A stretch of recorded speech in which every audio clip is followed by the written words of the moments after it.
Bienvenue, devant moi, j'ai l'iPhone 17 Pro Max et je vais procéder au déballage, jeter un rapide coup d'œil à l'appareil et également passer en revue ses spécifications.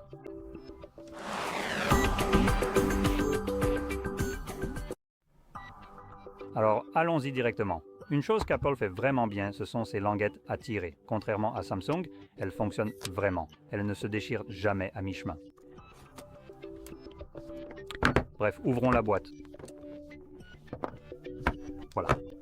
Nous avons maintenant notre tout nouvel appareil. Sortons-le délicatement et avec précaution de son emballage et de son carton. Voyons un peu comment il se sent vraiment en main. Voilà. Enlevons cela.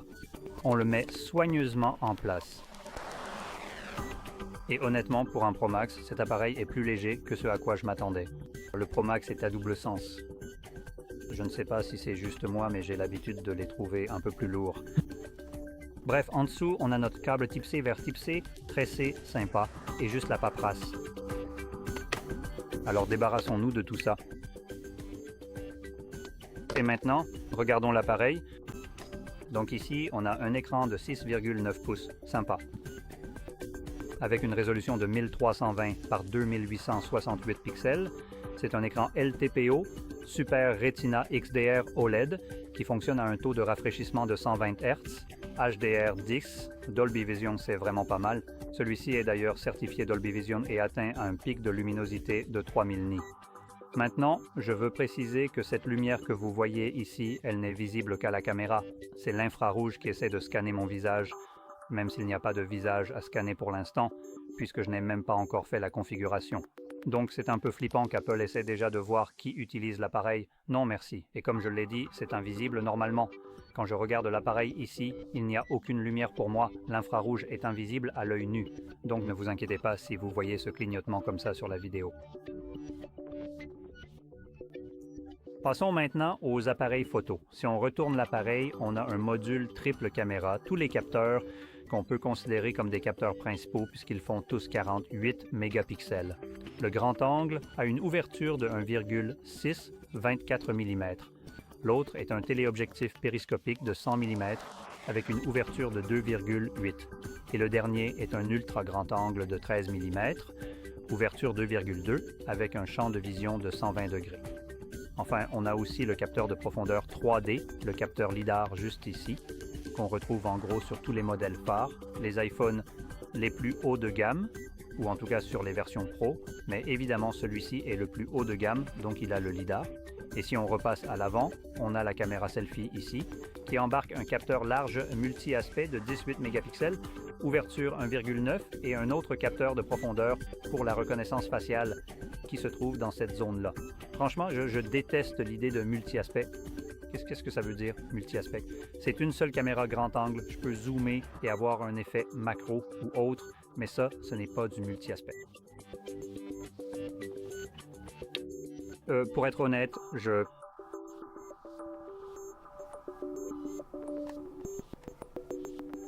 Ah, d'accord. L'appareil le plus haut de gamme, le plus sophistiqué, et il arrive littéralement rayé dès la sortie de la boîte. C'est vraiment génial. Laisse-moi zoomer un peu plus pour que l'on puisse bien observer et apprécier la qualité du contrôle qualité de ce produit.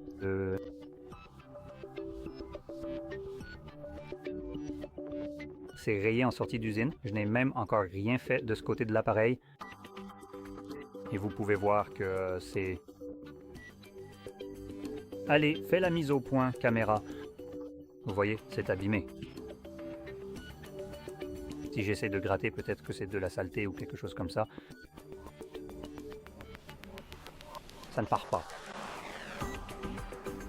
Donc c'est fantastique. Je voulais juste le signaler. C'est l'appareil le plus cher qu'il propose. Qualité premium ici.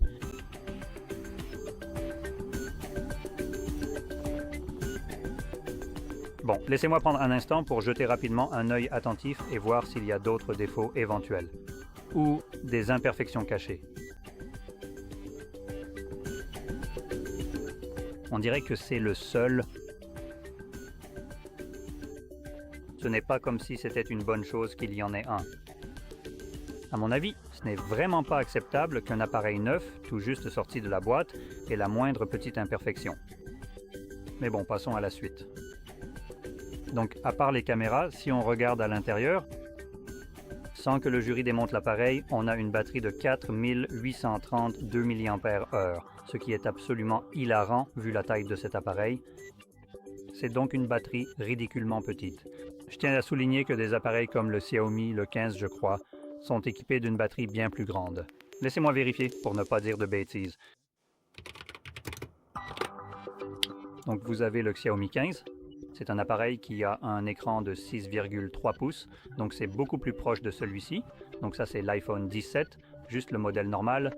Vous pouvez voir la différence de taille, elle est assez importante.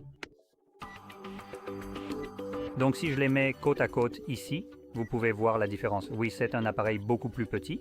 Voilà la taille des appareils Xiaomi 15. Et ces appareils, premièrement, se rechargent à 90 watts en filaire, 50 watts sans fil et sont équipés d'une batterie de 5240 mAh. 5240. Celui-ci a un écran bien plus grand, de 6,9 pouces, et il n'atteint même pas 5000, il est à 4830. Apple, qu'est-ce que vous sniffez là? Peut-être que vous devriez, je ne sais pas, changer de fournisseur parce que vous devez être sacrément défoncé pour proposer une telle capacité de batterie avec un téléphone de cette taille. Maintenant, je veux quand même leur accorder un certain mérite. Ces appareils ont toujours une excellente autonomie.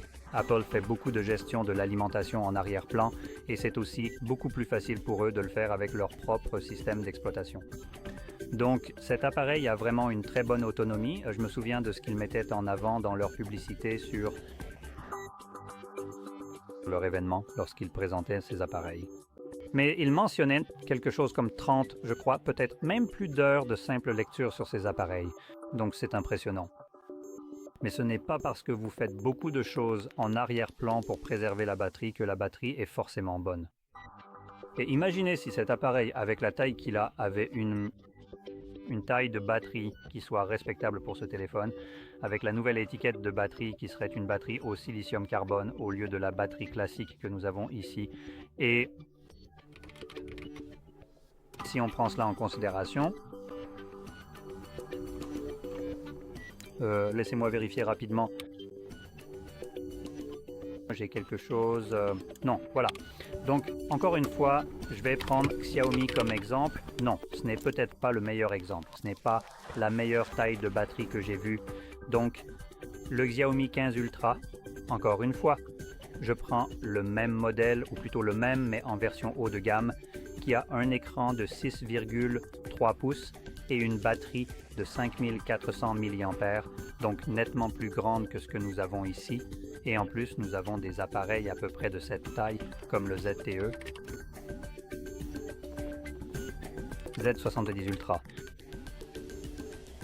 Le Z70 Ultra est donc un appareil doté d'une batterie de 6150 mAh, se charge à 80 watts et dispose d'un écran de 6,85 pouces. Encore plus petit que ça. Et nous en avons un encore plus grand avec le Rouge Magic 10 Pro. Il contient une batterie de 7050 mAh avec une vitesse de charge de 100 watts. Donc, la batterie de 4800 que nous avons ici est vraiment ridicule en termes de taille, simplement parce qu'Apple essaie de réduire les coûts sur la batterie elle-même. Ils utilisent donc une batterie dépassée au lieu de nous offrir la toute nouvelle technologie, comme les batteries au silicium carbone qui permettent aux fabricants d'intégrer une cellule de batterie nettement plus grande ici en termes de capacité, tout en conservant exactement la même taille physique. Donc, s'ils avaient décidé d'intégrer une batterie au silicium carbone dans cet appareil, on aurait probablement eu ici une capacité plus proche de 6000 mAh. Premièrement, et deuxièmement, si l'autonomie est déjà impressionnante, imaginez à quel point elle le serait avec 6000 mAh.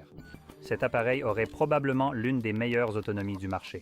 Mais comme ils ont déjà une assez bonne autonomie, ils n'ont pas besoin de rivaliser là-dessus, donc ils peuvent simplement réduire les coûts au lieu de vous offrir ce qui devrait réellement faire partie de ce prix, ce qui, selon moi, concerne le matériel, peu importe le type d'optimisation que vous faites. Je peux par exemple programmer mon appareil pour qu'il s'éteigne pendant la nuit. Ça va aussi me permettre d'économiser de la batterie. C'est mon optimisation, donc je peux optimiser mes propres trucs. Je n'ai pas besoin, je ne considérerai pas les optimisations logicielles pour la batterie comme valant de l'argent. Donc, en quelque sorte, vous payez pour quelque chose que vous n'obtenez pas vraiment. Mais ce qu'on obtient, c'est un écran LTPO Super Retina avec un taux de rafraîchissement de 120 Hz, donc ça c'est plutôt bien. En tout cas, une autre chose qu'on a ici, c'est 12 Go de RAM, ce qui est une amélioration par rapport au petit modèle juste là, le 17. Celui-ci n'en a que 8. Donc on a 12 Go de RAM et c'est alimenté par le processeur Apple A19 Pro. Ils ont aussi un modèle Pro, je ne l'avais même pas remarqué. Donc le petit modèle n'a en fait que le A19 Bionic au lieu du Pro que celui-ci possède, ce qui veut dire que celui-ci est probablement juste cadencé un peu plus haut, mais de toute façon, ces processeurs sont globalement incroyablement rapides, bien plus rapides que ce dont vous auriez jamais besoin sur un téléphone. Ces processeurs rivalisent désormais avec ceux des ordinateurs portables. On sait déjà qu'on peut jouer à de vrais jeux AAA sur ces téléphones, par exemple des titres comme Assassin's Creed qui ont été portés sur l'appareil. On a aussi Resident Evil qui a été adapté. Et ces jeux sont de véritables jeux de bureau complets, avec des graphismes respectables. Donc ces téléphones peuvent vraiment déployer une puissance impressionnante. Comme je l'ai dit, bien plus que ce dont la plupart des gens auront jamais besoin. Donc avec cela en tête, côté processeur, c'est fantastique. Probablement l'un des meilleurs que vous puissiez avoir. Et enfin, il y a probablement une chose que je devrais mentionner, c'est le prix de cet appareil.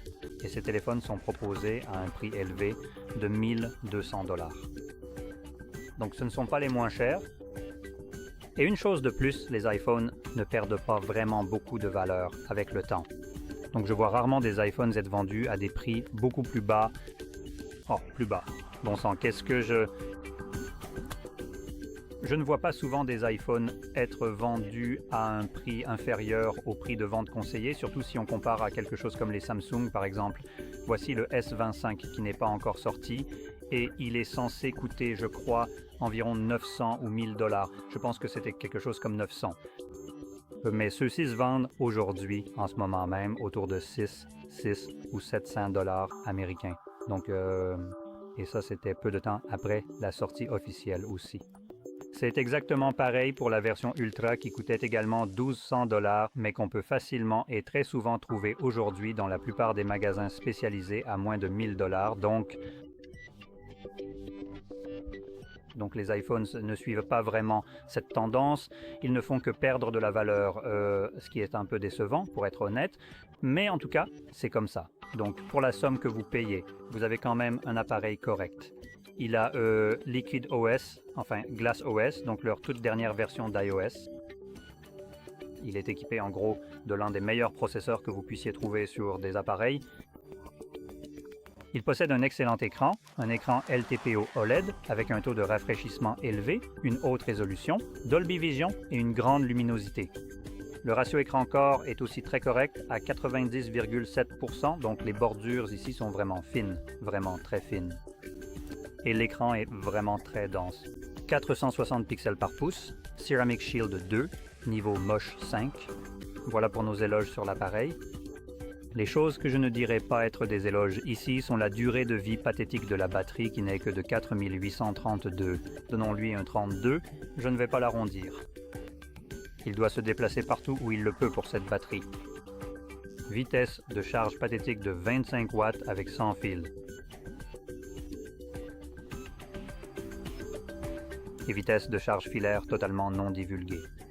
Distribution d'énergie 3.2 vous permet d'obtenir 50% en 20 minutes. Ça n'a pas l'air super rapide. Donc oui, maintenant, des appareils comme le Red Magic 10 Pro, avec une batterie de 8000 ou 7000 mAh, peuvent offrir une vitesse de charge bien plus rapide, tout en ayant une autonomie bien supérieure. En 20 minutes, je suis presque sûr que ces appareils se rechargent complètement avec les 100 watts auxquels ils se chargent. Donc oui, c'est un peu une régression en termes de vitesse de charge de la batterie. Et un autre point que je trouve personnellement un peu négatif, c'est cette fichue île. Il y a quelque chose qui ne va pas avec ça, ça ne colle pas. On est en 2025, vous avez la technologie pour l'enlever. Ça n'a plus sa place. Ça a l'air dépassé, ça a l'air nul. C'est la même chose depuis, je crois, 5 ans maintenant. Je pense que c'est l'iPhone 11 ou 10 qui a été le premier à l'avoir. Donc, il suffit d'ajouter les chiffres. On en est maintenant au 17, donc environ 7 ans dans ce cas. 6 si on est généreux. Donc 6 ans. Et cet appareil a toujours le même design de merde avec l'îlot dynamique. Nous avons d'autres choses comme des capteurs d'empreintes digitales que nous pouvons utiliser, des capteurs sous l'écran que nous pourrions utiliser. Donc, n'importe lequel d'entre eux pourrait remplacer cette atrocité. Mais vous savez, Apple attend la prochaine chose qu'ils pourront simplement lancer, claquer la porte et affirmer qu'ils vont y arriver, qu'ils ont révolutionné la chose. Donc, j'ai hâte qu'ils, je ne sais pas, mettent un capteur d'empreinte digitale à l'arrière sur le logo Apple et, je ne sais pas, ajoutent des gestes dessus et disent que c'est la prochaine grande innovation, la première de sa catégorie pour les iPhones, évidemment. Et, ouais, encore une fois, ils vont juste essayer de vous vendre un truc en plus. Augmenter le prix, tout en faisant en sorte que l'écran rejoigne maintenant le reste du marché, c'est-à-dire qu'il soit pratiquement sans obstruction. Donc voilà, c'est à peu près tout. Cela reste un appareil haut de gamme pour les gens qui aiment avoir une brique dans leur poche. Ce truc-là, c'est vraiment un mastodonte. Mais l'un des avantages ici, c'est un excellent ensemble de caméras, ce qui est probablement l'une des raisons pour lesquelles les gens le choisissent. Et en parlant d'appareil photo, je veux justement vous donner une sorte de comparaison. Donc, je suis sorti à un moment donné et l'autre personne utilisait un iPhone 13. Moi, j'utilisais un Samsung S25. Donc, c'est le modèle le moins cher de la gamme flagship. Cet appareil venait tout juste de sortir, alors que l'iPhone 13 n'était évidemment plus tout neuf, vu qu'il était sorti en 2025 et que l'iPhone 13 datait de plusieurs années, 3 ou 4 ans, quelque chose comme ça. Cela dit, son iPhone arrivait à prendre des photos bien meilleures et des vidéos bien meilleures que ce que je pouvais obtenir avec mon nouveau Samsung. Donc, en gardant ça à l'esprit, un appareil qui a plusieurs années peut surpasser ce que j'ai, alors que celui-ci est de l'année en cours. Je ne peux qu'imaginer qu'il va tout simplement enterrer mon Samsung, même si c'est encore le meilleur flagship proposé par Samsung. Il va littéralement se faire écraser de partout par un appareil comme le Pro Max. Donc pour les caméras ici, je n'ai même pas besoin de vérifier, je sais qu'elles seront excellentes. Bref, ça résume à peu près tout. Donc voilà, si cette vidéo vous a été utile, n'oubliez pas de mettre un like, de vous abonner, et merci d'avoir regardé.